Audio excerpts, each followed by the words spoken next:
Bonjour à tous, c'est Isabelle, bienvenue sur ma chaîne. On se retrouve aujourd'hui pour un nouveau point livresque des derniers livres que j'ai lus cette semaine.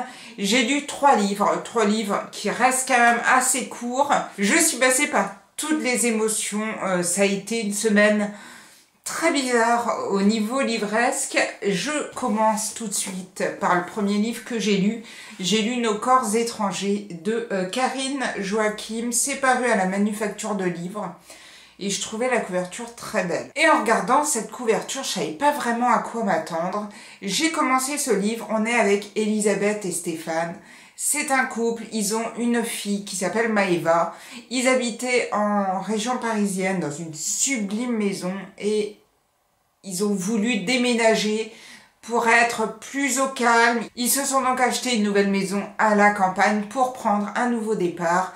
Maëva, leur fille, elle vit ça pas très bien parce que forcément une jeune fille qui quitte tous ses copains pour arriver dans un coin paumé, c'est pas ce qu'elle aurait rêvé. Elle va donc suivre ses parents et on va donc suivre l'histoire de cette famille. J'ai pas envie de vous en dire plus parce que quand j'ai commencé ce livre, je n'avais pas lu la quatrième de couverture et je n'avais rien écouté à propos de ce livre.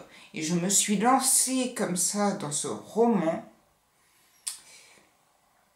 Et j'ai été assez surprise en fait. C'est un bon livre, hein, c'est un super bon livre.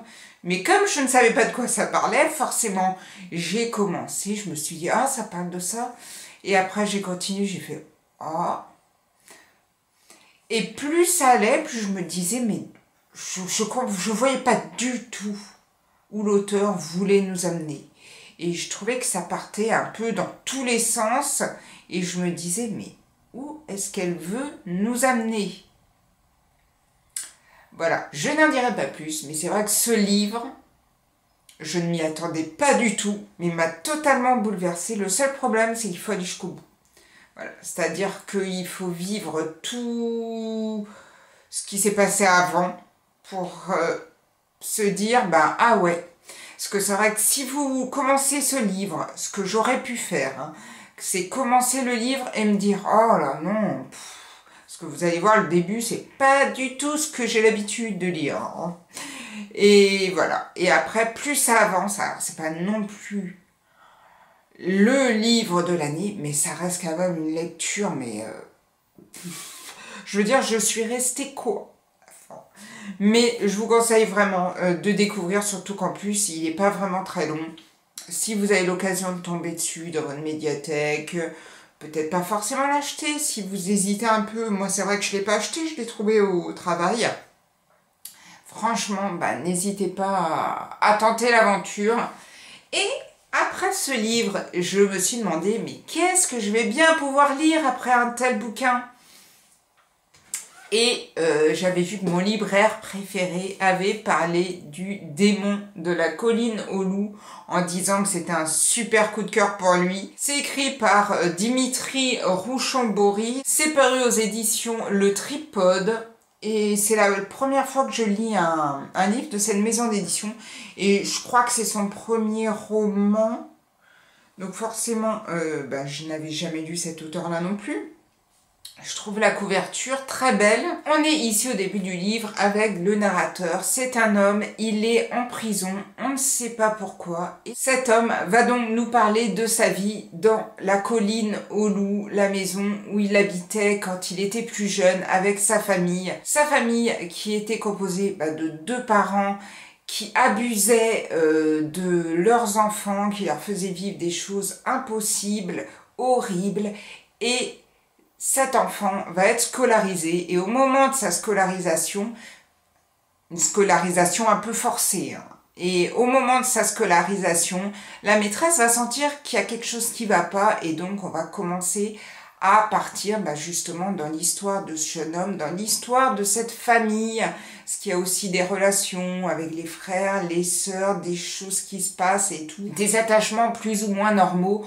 Enfin, on va donc partir dans cette histoire. Et là, quand j'ai commencé le livre, je me suis dit, mais c'est quoi ce bouquin? Parce que alors, première chose, et alors moi, je suis vraiment, mais toujours, et mon mari vous le dirait s'il était là à côté de moi, je suis mais complètement obnubilée par la ponctuation.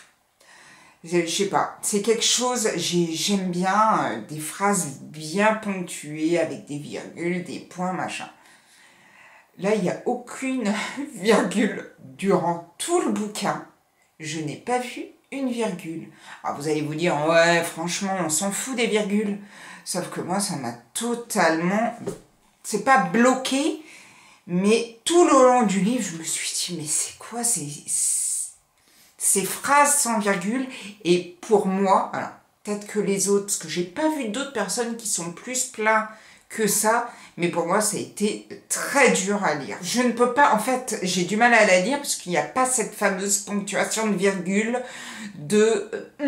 Voilà, j'ai toujours ce problème et si vous l'avez lu et que vous avez aussi eu un problème avec les virgules, n'hésitez pas à me le dire. C'est un livre qui est dur. C'est un livre qui est assez horrible. Je me suis longtemps demandé si j'allais aller à la fin ou pas.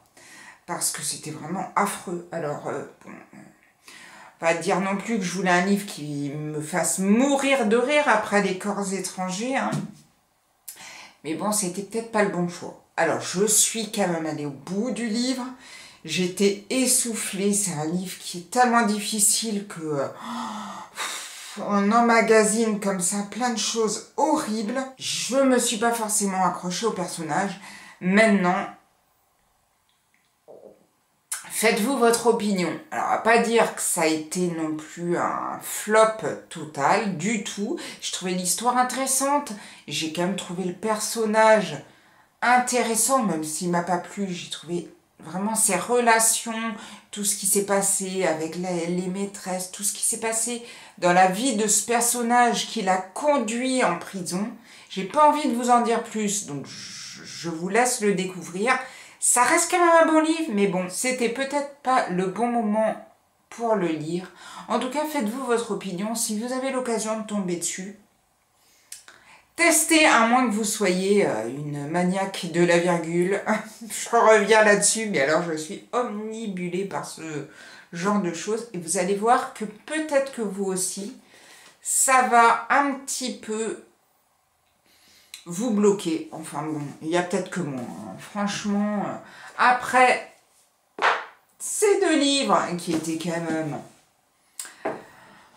deux livres pas très enjoués, je me suis décidée à sortir Le radiateur d'appoint d'Alex Lutz. C'est paru chez Flammarion. Je ne savais pas du tout qu'Alex Lutz avait écrit un bouquin jusqu'au moment où dans le catalogue de la médiathèque, parce que j'aime bien regarder les nouveautés qui arrivent et tout, je vois ce livre qui ressort et je me dis oh, Alex Lutz. Alors, je sais pas, je pense que tout le monde connaît Alex Lutz, mais c'est Catherine, dans Catherine et Liliane sur Canal+, je crois que ça n'existe plus d'ailleurs, c'est bien dommage. Parce que moi, je rigolais beaucoup avec Catherine et Liliane. Mais donc, Alex Lutz, c'était le blondinet qui faisait Catherine.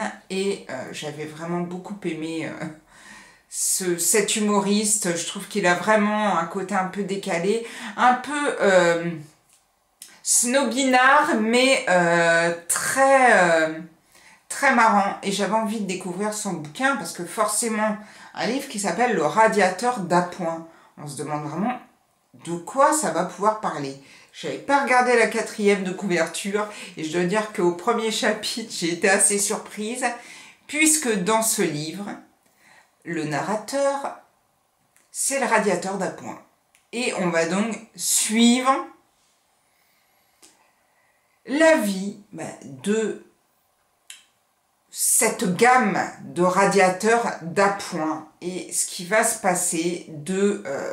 sa mise sur le marché, c'est quelque chose de vraiment très marrant. Voilà, ça fait du bien au moral, même si bon, il n'y a pas que des choses super qui se passent dans ce bouquin-là, mais c'est super bien écrit.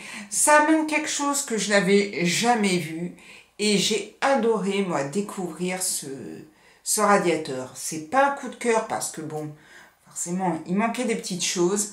Mais moi, j'ai trouvé l'histoire assez marrante. Alors, certains trouveront ça hyper facile, certains ne verront même pas l'intérêt d'un tel bouquin.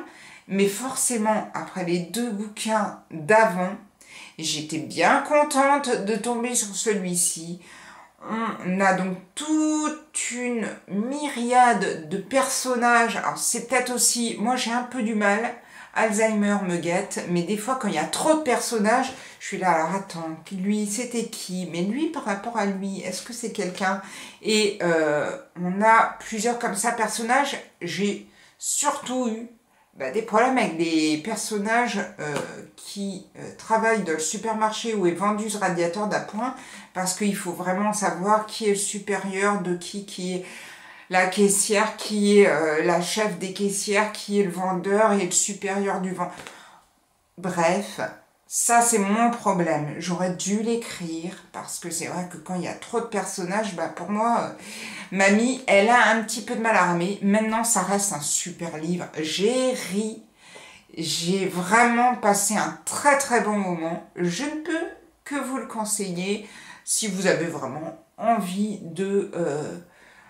lire un livre juste pour décompresser, pour lire autre chose, pour ne pas se prendre la tête et surtout ne pas lire ce livre en se disant je vais lire un roman vraiment qui va m'apporter des connaissances et tout, pas du tout, hein. On est vraiment avec ce petit radiateur et avec la vie de tous les personnages qui vont évoluer autour. Je vous le conseille, c'est vrai que ça fait quand même du bien de temps en temps et pour moi ça m'a fait grave du bien après avoir lu ces 2-là. Et j'en ai fini avec les livres que j'ai lus pour cette semaine. 3 bons livres, j'allais dire 3 beaux livres. Pas forcément, si on prend beau au premier degré, pas forcément très beau, mais 3 livres quand même vraiment hyper intéressants. Si vous avez lu certains des livres, n'hésitez pas à me dire ce que vous en avez pensé. Là, actuellement, moi, je ne sais pas du tout ce que je vais lire. Je me tâte à sortir le Stephen King, mais après, j'ai peur que ça me plombe toute ma semaine si j'ai du mal à lire. Donc, je vais voir. Je ne sais plus du tout ce que j'ai dans ma pile à lire, médiathèque que je dois lire aussi. Je vais regarder un petit peu. En tout cas, j'espère que vos lectures se passent bien et que vous vivez des choses très intenses avec vos livres. En tout cas, si vous êtes en manque, vous en avez 3 qui restent quand même de très bonnes lectures. Et moi, je vous dis à bientôt pour une prochaine vidéo. Prenez soin de vous. Ciao, ciao!